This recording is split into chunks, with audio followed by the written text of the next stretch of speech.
ஒரு காலகட்டத்தில ரொம்ப இருட்டா தான் இருக்கும். அந்த இருட்டுல தான் மக்கள் வந்து பார்த்தீங்கன்னா, கிரிவலம் போயிட்டு இருந்தாங்க. அப்போ வந்து இந்த மாரி அங்கங்க கரண்ட் கம்பமும், அங்கங்க லைட்டு இந்த மாரி கடைகள் வசதிகள்லாம் எதுவுமே கிடையாது. ஸோ அங்க கிரிவலம் போறதே வந்து ஒரு த்ரில்லா இருக்கும். அந்த மாரி ஒரு ஏரியாவா தான் இருந்துச்சு. ஸோ அப்போ வந்து பார்த்தீங்கன்னா, அங்க இருக்க சில சமூக ஆர்வலர்கள் என்ன பிளான் பண்றாங்க அப்டின்னா, ஸோ நம்ம வந்து அ சுத்தி சுத்தி ஒரு கிலோமீட்டருக்கு ஒரு மின்கம்பமாவது நம்ம அமைக்கணும். ஏன்னா இது வந்து ரொம்ப இருட்டா இருக்கு. குழந்தைகள்லாம் வர ஆரம்பிக்கிறாங்க. ஸோ நம்ம வந்து எவ்வளோ சீக்கிரம் வந்து இங்க லைட்லாம் போட முடியுமோ, அவ்வளோ சீக்கிரம் போடணும் அப்டின்னு சொல்லிட்டு ஒரு விஷயத்த வந்து பண்றதுக்கு முன்னெடுக்கிறாங்க. ஸோ அப்போ ஒரு வாட்டி என்ன பண்றாரு, ஒருத்தர் வந்து அங்க விசிறி சாமியார் யோகிராம் சுரத்குமார் அவருடைய ஆசிரமத்துக்கு வந்து போறாங்க. போயிட்டு இந்த மாதிரி நாங்க பண்ணலான்னு இருக்கோம் சாமி, அதுக்கு வந்து உங்களோட பிளெஸிங்ஸ் வேணும் அப்படி இப்படின்னு சொல்றாரு.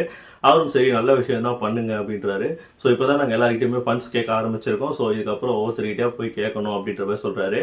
அதுக்கு உடனே அவர் என்ன சொல்றாரு, நீ ஏன் எல்லாருக்கிட்டையும் போய் கேட்கற, ஒருத்தர்கிட்ட போய் கேளு, அவரே உங்களுக்கு எல்லாத்தையும் செஞ்சு கொடுப்பாரு அப்படின்னு சொல்றாங்க. இவருக்கு ஒண்ணுமே புரியல. யார் அப்படின்னு உடனே நடிகர் ரஜினிகாந்த் அவர்கள் தான் அப்படின்னு சொல்றாங்க.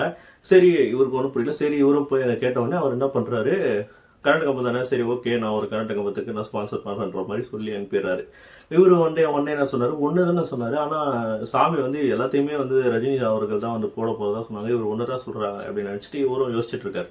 ஸோ ஒரு ஒரு 10 நாள் கழிச்சு திருப்பி ரஜினி அவர்கள் வீட்டுல இருந்து ஒரு ஃபோன் வருது. இந்த மாதிரி அதன ஒரு கம்பம் எல்லாத்துக்குமே எவ்வளவு செலவாகுதுன்னு சொல்லுங்க, நானே போடுறேன் அப்படின்றத வந்து பாத்தீங்கன்னா ரஜினி சார் வந்து சொல்லியிருக்காரு. உடனே அப்போ வந்து இந்த விஷயத்த வந்து ரஜினி சார்கிட்ட சொல்லியிருக்காரு. சார் நீங்களே எல்லா பொறுப்பையும் ஏற்றுப்பீங்க அப்படின்னு சொல்லிட்டு ஆல்ரெடி வந்து யோகிராம் சொட்குமார் வந்து சொன்னாரு சார் அப்படின்றத சொன்ன உடனே அவருக்கு ஒரு ஷாக். அப்படியா, ஆமா நீங்க இந்த மாதிரி எல்லாத்தையுமே நீ நான் வந்து ஒவ்வொருத்தர்கிட்ட ஒன்னொன்னு கேட்கணும் அப்படின்னு சொன்னா, அதுக்கு அவர் என்ன சொன்னாரு, நீ போய் ஒருத்தர்கிட்ட கேளு, அவரே எல்லாத்தையுமே பண்ணுவாருன்னு அவர் சொன்னாரு சார் அப்படின்ற மாதிரி அந்த விஷயத்த வந்து ரஜினி கிட்ட சொன்ன உடனே ரஜினி அவர்கள் வந்து பாத்தீங்கன்னா ரொம்ப ஷாக் ஆயிருந்தாரு. ஸோ இந்த மாதிரி மகன்கள் வந்து நடக்கும்போது விஷயத்த முன்கூட்டியே வந்து கணிக்கிறாங்க. இதை பத்தின உங்க கருத்து என்ன அப்படின்றத கமெண்ட் செக்ஷன்ல கமெண்ட் பண்ணுங்க. இந்த மாதிரி தகவல்கள் உங்களுக்கு முன்னாடி தெரியுமா இல்ல இப்பதான் தெரியுமான்றதையும் இந்த கமெண்ட் செக்ஷன்ல கமெண்ட் பண்ணுங்க.